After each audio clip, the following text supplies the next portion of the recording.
প্রথমত যে কথা বলতে চাই, শুধু আমাদের ইসলামপন্থীদের মধ্যে পারস্পরিক নয়, রাজনৈতিক শিষ্টাচার আমরা বজায় রাখবো। আমাদের সকল পর্যায়ের নেতা কর্মী সমর্থকদের প্রতি আমাদের নির্দেশ থাকবে যে কেউ যাতে শালীনতার মাত্রা অতিক্রম না করি।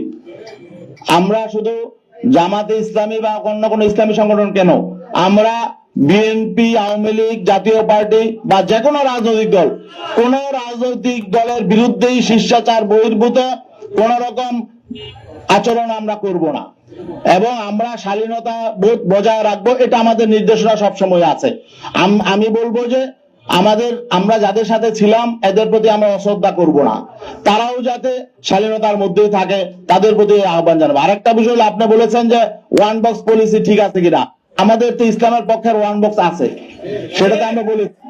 আমরা তো ওয়ান বক্সের বাইরে যাই নাই, আমরা তো ইসলামের পক্ষে আছি